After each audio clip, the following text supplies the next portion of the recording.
सीतापुर में रंजीत और उसकी पत्नी अनामिका रहते थे।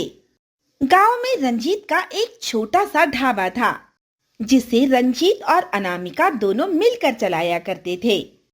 उसका ढाबा ठीक ठाक ही चल जाया करता था। उस रोड से गुजरने वाले लोग वहां पर रुककर खाना और नाश्ता जरूर खाया करते थे। रंजीत ने अपने ढाबे में 4 पंखे लगा रखे थे, जिससे लोगों को गर्मी से भी राहत मिला करती थी। ढाबे के चारों तरफ कुछ हरे पेड़ भी अनामिका और रंजीत ने लगा रखे थे, जिसकी छाया ढाबे पर पड़ती थी और ढाबा ठंडा रहता था। अब गर्मियों का मौसम शुरू हो चुका था। धीरे धीरे गर्मियां बढ़ रही थीं। गर्मियों के बढ़ते ही रंजीत ने अपने ढाबे में ठंडी लस्सी और ठंडा रखना शुरू कर दिया था।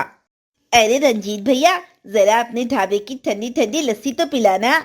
आपके ढाबे की लस्सी बहुत ही स्वादिष्ट होती है। हाँ हाँ भैया, बैठो, ये लो आपकी ठंडी ठंडी लस्सी, वो भी बर्फ डालकर। अरे रंजीत भैया, गर्मियाँ कितनी बढ़ रही हैं, आपका ढाबा तो फिर भी ठंडा है। नीम की पेड़ की छांव से ढाबे के अंदर भी ठंडक बनी रहती है। इसीलिए जब भी मैं इधर से जाता हूँ, आपके ढाबे की ठंडी ठंडी लस्सी पीना नहीं भूलता। इसी तरह लोग आते जाते थे और रंजीत का ढाबा यूं ही चलता रहता था। अब गर्मियां कुछ ज्यादा ही बढ़ने लगी थीं और ढाबे पर लोगों का आना भी कम हो गया था। उसी बीच एक दिन अनामिका रंजीत से बोली, अजी, आप देख रहे हैं, आजकल ग्राहकों की संख्या कम होती जा रही है। हाँ अनामिका, क्या करे, गर्मियां बढ़ती जा रही हैं, इसीलिए लोगों को अब इस ढाबे में अच्छा नहीं लगता। अब ये पंखे और पेड़ की ठंडक मिलकर भी ढाबे को ठंडा नहीं रख पा रहे, और हमारे पास इतने पैसे नहीं हैं कि हम एसी लगा सकें। हाँ, हम एसी नहीं लगा सकते, लेकिन हम कूलर तो लगा सकते हैं ना। हाँ अनामिका, मैं भी वही सोच रहा था कि अगर थोड़े पैसे इकट्ठा हो जाएं तो हम अपने ढाबे पर कूलर लगा लेंगे। परंतु जैसे जैसे समय बीत रहा था, पैसे इकट्ठा होने की बजाय ग्राहक कम होने लगे थे और पैसे भी खत्म होने लगे थे। फिर एक दिन अनामिका रंजीत से बोली, अजी, अब हमारे ढाबे पर ग्राहक नहीं आ रहे हैं। घर का खर्चा चलना भी मुश्किल होता जा रहा है। मुझे तो कुछ समझ नहीं आ रहा है कि आखिर हमें क्या करना चाहिए। हाँ अनामिका, तुम सही कह रही हो, गर्मियां बहुत ज्यादा बढ़ रही हैं। अब तो कूलर भी हमारे ढाबे में काम नहीं करेगा। हमें तो एसी ही लगवाना होगा, लेकिन एसी लगवाने के लिए हमारे पास पैसे भी तो नहीं हैं। गर्मियां तो हमें जैसे तैसे काटनी ही होंगी। वो लोग बातें ही कर रहे थे कि तभी वहां पर गांव के चौधरी रतन सिंह जी आए और बोले, रंजीत, मैं अपने पोते का जन्मदिन मना रहा हूँ और इसीलिए मैंने सभी गांव वालों को खाने पर बुलाया है। कल दोपहर में तुम दोनों भी मेरे घर खाना खाने के लिए आ जाना। हाँ हाँ चौधरी साहब, आपके पोते का जन्मदिन हो और हम ना आए, ऐसा भला हो सकता है क्या? हम दोनों जरूर आएंगे। अगले दिन रतन तैयार हुआ और अनामिका से बोला, अनामिका जल्दी करो, हमें रतन सिंह जी के यहाँ पहुँचना है, पहले ही काफी देर हो चुकी है। अजी, गर्मी इतनी ज्यादा है कि मेरा तो मन ही नहीं कर रहा है रतन सिंह जी के यहाँ जाने का। मैं तो कहती हूँ कि आप ही चले जाइए। नहीं नहीं अनामिका, रतन सिंह जी ने हम दोनों को बुलाया है, तो हमें जाना चाहिए। और तुम चिंता मत करो, रतन सिंह जी ने गर्मी का कोई ना कोई इंतजाम जरूर कर रखा होगा। और फिर इस तरह अनामिका और रंजीत रतन सिंह जी के यहाँ पहुंचे। जैसे ही वो गेट पर पहुंचे तो उन्हें कुछ ठंडक महसूस हुई। इस पर रंजीत बोला, देखा अनामिका, मैंने कहा था ना कि रतन सिंह जी ने गर्मी का कुछ ना कुछ इंतजाम जरूर किया होगा। यहाँ पर ठंडक महसूस हो रही है, ऐसा लगता है कि रतन सिंह जी ने बड़े बड़े कूलर लगाए हैं। हाँ जी, आप सही कह रहे हैं, ठंडक तो महसूस हो रही है, लेकिन कूलर की कोई आवाज नहीं आ रही। चलिए अंदर चलकर देखते हैं। रंजीत और अनामिका जैसे ही अंदर गए, वो अंदर का नजारा देखकर हैरान रह गए।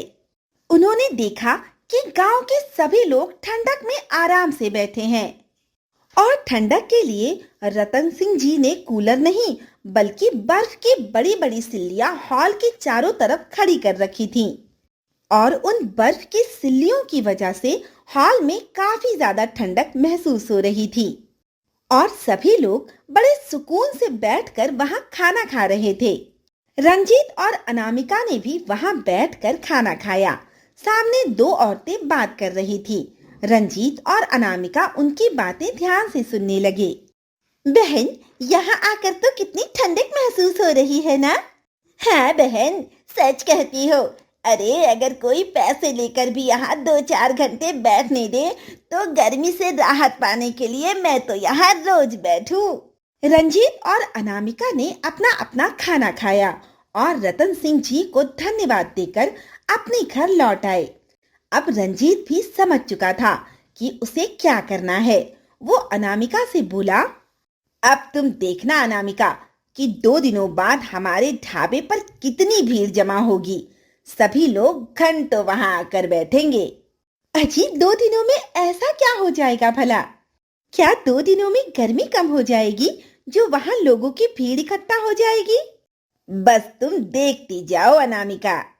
अगले दिन रंजीत एक बर्फ की फैक्ट्री में पहुंचा और वहां से उसने बर्फ की बहुत सारी बड़ी बड़ी सिल्लियां खरीदी और उन सभी सिल्लियों को ठेले पर रखकर अपने ढाबे में ले आया। अब रंजीत ने ढाबे के अंदर की दीवारों पर बर्फ की सिल्लियों को खड़ा करना शुरू कर दिया। देखते ही देखते पूरा ढाबा बर्फ की सिल्लियों से ढक गया और कुछ बर्फ की सिल्लियों से उसने ढाबे का गेट भी बना दिया। सिल्लियां मोटी थी और एक दूसरे से चिपकी हुई थी, जिसकी वजह से वो पिघल नहीं रही थीं। आने जाने वाले लोगों को उन बर्फ की सिल्लियों की ठंडक महसूस हुई तो वे ढाबे के अंदर आने लगे और ढाबे के अंदर के बर्फ की ठंडक के कारण वहां बैठकर खाना पीना खाने लगे। जल्दी ही रंजीत के बर्फ के ढाबे की बात पूरे गांव में फैल गई। अरे बहन, तुमने सुना? रंजीत भैया ने बर्फ का ढाबा बनाया है। अब तो मैं सोच रही हूँ कि दोपहर में हम वहीं जाकर बैठें। हाँ हाँ बहन, चलो। इतनी गर्मी में ठंडक पाने के लिए तो रंजीत भैया का ढाबा ही सही है। हम वहीं चलकर बैठते हैं और दोपहर का खाना भी हम वहीं खा लेंगे।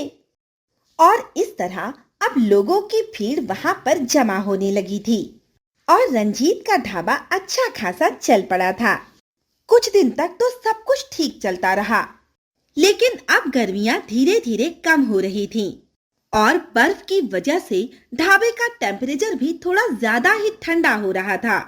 इसीलिए रंजीत ने बर्फ की सिल्लियों को ढाबे के अंदर से लगाने की बजाय अब ढाबे के बाहर से लगाना शुरू कर दिया था और ऐसा करने से ढाबा अब बाहर से एक बर्फीला ढाबा लगने लगा था।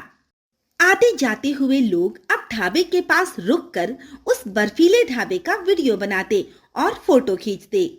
जल्दी ही वो ढाबा इंस्टाग्राम पर वायरल हो गया।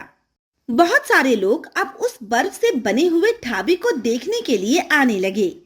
एक दिन रंजीत की पत्नी अनामिका बोली, अजी, अब तो हमारे पास इतने पैसे हैं कि हम अपने ढाबे में 4 एसी भी लगा सकते हैं, परंतु फिर भी आप इन बर्फ की सिल्लियों को ही लगाते हैं, ऐसा क्यों? अनामिका, हमारा बर्फ का ढाबा काफी प्रसिद्ध हो चुका है। इसे देखने के लिए लोग दूर दूर से आते हैं। अगर मैंने बर्फ को हटाकर उसकी जगह एसी लगा दिया तो फिर लोग इसे देखने नहीं आएंगे। हाँ, वो सब तो ठीक है, परंतु अब ठंडियां आने वाली हैं। अगर हमने बर्फ के ढाबे से बर्फ नहीं हटाई तो लोग ठंड की वजह से ढाबे के अंदर नहीं बैठेंगे। हाँ अनामिका, लेकिन मैंने उसका भी हल निकाल लिया है।